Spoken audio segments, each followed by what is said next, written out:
Assalamualaikum warahmatullahi wabarakatuh. Selamat pagi, salam sejahtera untuk saudara-saudaraku sebangsa dan setanah air, dimanapun Anda berada.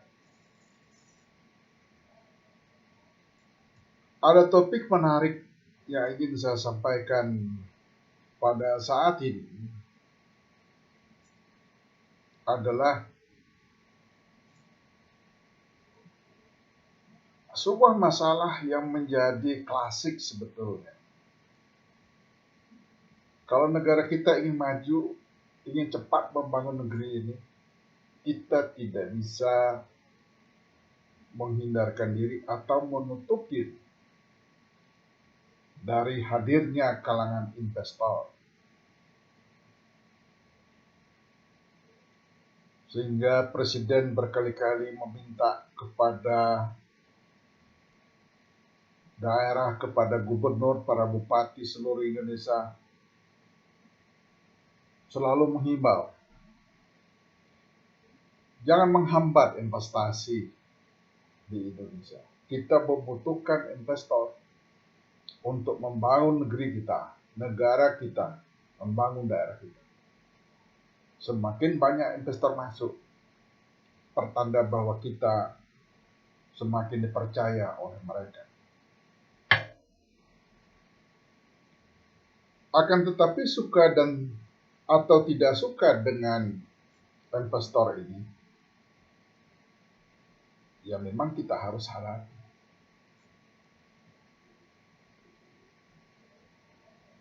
Cuman kita perlu bahas secara lebih smart. Investor kita perlukan untuk membangun negeri kita, membangun daerah kita, membangun negara kita. Tetapi jangan sampai investor itu menguasai kekayaan alam kita, menguasai luas wilayah kita. Misalnya karena aturan main perkebunan atau penguasaan HPH harus berlangsung sampai 90 tahun misalnya. Dan sebagainya. Kita hanya ingin membicarakan biang keroknya sebetulnya adalah strategi investasi yang kita kembangkan barangkali perlu kita renungkan bersama. Olah direct investment yang sekarang ini menjadi mayoritas dikembangkan oleh berbagai daerah, menurut saya bersifat dilematis, bahkan cenderung berbahaya. Kenapa saya katakan begitu? Karena konsep daripada direct investment yang dikembangkan kalangan investor itu pasti dia akan membeli saham, menguasai saham perusahaan itu. Taruhlah umpamanya kita perusahaan tambang emas gitu. Dia akan membeli saham tambang emas itu. Dan dia akan menguasai saham mayoritas di PT yang mendapat izin untuk menambang emas pada area, taruhlah kita hitung 10 hektar misalnya di sebuah daerah. Maka secara otomatis tambang itu, kekayaan alam itu milik dia. Karena dia saham mayoritas. Direct investment itu skalanya mulai dari 51, 55, 60, 70. Kadang-kadang investor itu ada yang menguasai sampai 80%.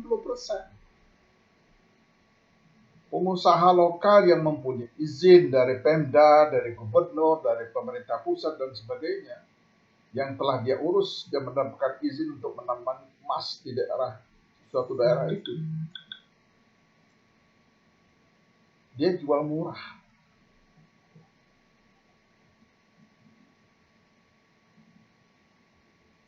Dan ia hanya menguasai 20%. saham itu. Menyedihkan. Kalau berlakunya sebuah izin tambang itu 25 tahun, maka secara otomatis pengusaha itu, apalagi asing misalnya, menguasai kekayaan alam tambang emas itu selama 25 tahun. Ini sebetulnya keliru. Direct investment itu untuk daerah kita, Indonesia, rakyat dan bangsa Indonesia yang amat kaya ini, tidak boleh dilakukan secara direct investment. Sudah banyak cerita itu. Perusahaan-perusahaan yang listed di New York misalnya, ketika mereka membeli sebuah IUP, izin usaha pertambangan emas di sebuah daerah yang terkenal memiliki deposit emas yang sangat besar, menaikkan harga saham mereka di bursa New York. Dalam sekejap, tak sampai sebulan mereka sudah dapat untung puluhan triliun gara-gara mereka membeli saham tambang emas di sebuah daerah yang kaya dan orang dunia pun tahu bahwa itu kaya. Sementara dia belinya tidak sampai 100 miliar sahamnya. Ini berbahaya. Maka dalam kesempatan ini saya ingin agar kita menghindarkan pola direct investment. Lebih bagus kita melakukan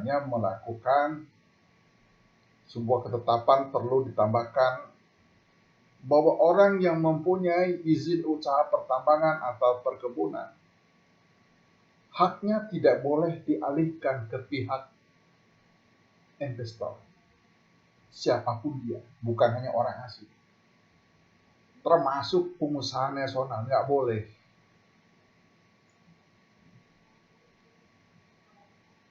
Lahan itu, tambang itu, kebun itu, hutan itu tetap milik orang yang diberikan izin oleh gubernur, oleh bupati, oleh pemerintah pusat.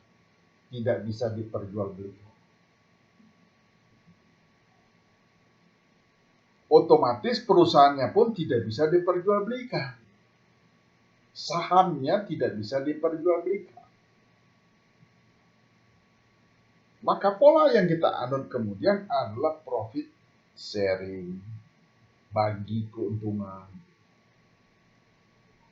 Saya punya izin tambang emas di Sulawesi misalnya, luasnya 10 hektar, ada investor datang, saya harus mengatakan, Anda silakan kita kerjasama, profit sharing. Boleh Anda mayoritas profit sharingnya, Anda 70, saya 30, silakan. Tapi lahan ini tidak akan berpindah tangan. Tidak boleh. Undang-undang peraturan Republik Indonesia tidak membolehkan lahan atau izin ini berpindah tangan kepada siapapun, kecuali saya, perusahaan saya. Oleh karena itu, profit sharing itu tidak akan menguasai lahan itu. Dia hanya memproduksi, menambang. Lalu hasilnya berbagi sesuai dengan kesepakatan yang disepakati. Yang kedua, kalau profit sharing berat, ya sudah, kalau memang pengusaha lokal atau nasional kita punya modal, tetapi tidak mencukupi, mengundang investor, kita melakukannya operational sharing. Saya sekian miliar, kamu sekian miliar, jadi kita berbagi. Keuntungannya sesuai dengan porsi kita masing-masing, sesuai modal yang kita setor masing-masing. Tapi lahan yang saya kuasai ini tidak bisa diperjualbelikan, tetap milik perusahaan saya, tetap milik saya, tetap milik negara Republik Indonesia. Karena orang yang memberikan izin itu hanya untuk sementara, mengeksploitasi, nanti harus dikembalikan kepada negara itu. Yang punya tanah itu negara. Yang punya wilayah itu negara. Saya tidak boleh mengambil tanah itu untuk kepentingan saya, nggak bisa. Negara yang punya kok. Begitu izinnya habis, saya harus kembalikan kepada negara. Jangan coba-coba ingin menguasai sebuah tanah, sebuah wilayah, HTH sekian luas, kebun sekian luas, menjadi milik Anda. Nggak bisa. Itu punya negara. Nggak bisa Anda perjualbelikan milik negara itu. Itu logikanya. Logika yang harus kita pakai. Dan saya pikir semua investor akan mengerti tentang keberadaan itu. Baik bidang pertambangan, perkebunan, kehutanan, dan sebagainya. Kita harus kuat. Nggak boleh sekarang dilakukan direct investment itu. Coba tolong kita inventarisir baik-baik sekarang. Apa yang saya sebutkan tadi terjadi? Yes. Banyak saham-saham perusahaan di daerah yang menguasai kekayaan alam daerah tersebut telah dibeli oleh orang asing. Telah menjadi milik orang asing. Negara dan Kementerian Hukum dan HAM harus membekali para notaris yang mengesahkan perjanjian mereka itu. Bahwa membeli saham perusahaan yang menguasai kekayaan alam suatu daerah tidak boleh diperjualbelikan. Yang menguasai tanah suatu daerah tidak boleh diperjualbelikan. Karena itu milik negara. Anda hanya boleh untuk mengambil hasil. Maka perusahaannya, sahamnya tidak boleh dijual. Izinnya pun tidak boleh dijual. Apabila itu terjadi, maka itu kriminal. Kejaksaan, polisi bisa mengajukannya ke pengadilan. Karena telah terjadi pelanggaran hukum di situ. Menjual tanah air. Inilah yang disebut dengan menjual tanah air. Secara tidak langsung. Pengusaha-pengusaha di daerah kadang-kadang tidak mengerti persoalan ini. Saya sudah banyak mengikuti jejak-jejak pengusaha nakal di internasional ini. Yang memanfaatkan, bukan kebodohan saya sebut, kelengahan. Pengusaha-pengusaha daerah kita, pengusaha-pengusaha lokal kita. Begitu mau dibeli asing sahamnya 100 miliar, kiramnya minta ampun. Padahal asing itu begitu dia membeli saham itu, dia mendapatkan keuntungan bertriliun-triliun rupiah dalam sekejap.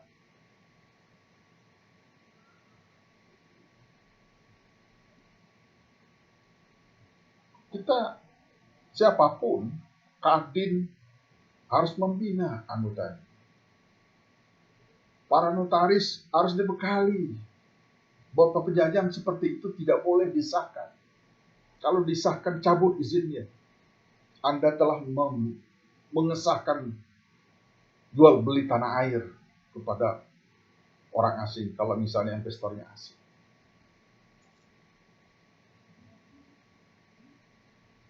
Tidak ada hukum di Indonesia yang mengatakan bahwa bumi dan air ini milik kita, nggak ada.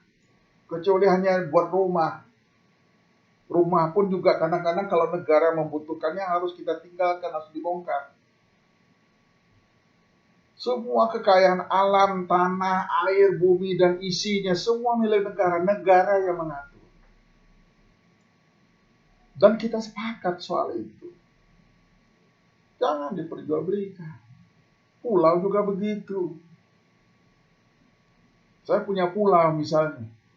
Tapi saya membutuhkan investor. Bukan pulaunya yang saya jual.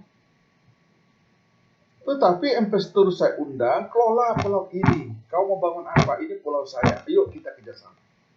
Mau profit sharing ke? Mau operasional sharing ke? Mari kita buat benar-benar perjanjian. Tapi tidak boleh diperjualbelikan. Ingat itu.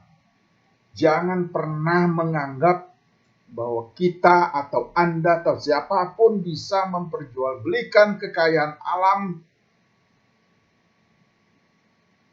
memperjualbelikan tanah air kita kepada siapapun. Tidak bisa diperjualbelikan.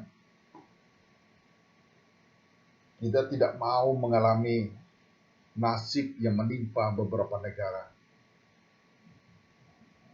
karena merasa telah membeli tanahnya. Iya, ada tuh jual beli tanah puluhan, ribuan, ratusan hektar, jutaan hektar. Nggak ada. Ada batas waktu. Jangan Anda bermimpi mentang-mentang banyak uang, mentang-mentang bisnis Anda hebat, Anda kuat, lalu Anda membeli tanah jutaan hektar di Indonesia. Jangan Anda pikir itu punya Anda, punya negara. Negara Republik Indonesia yang berkuasa atas semua itu, dan Anda hanya diperkenankan untuk mengelolanya. Pikirkan baik-baik soal itu.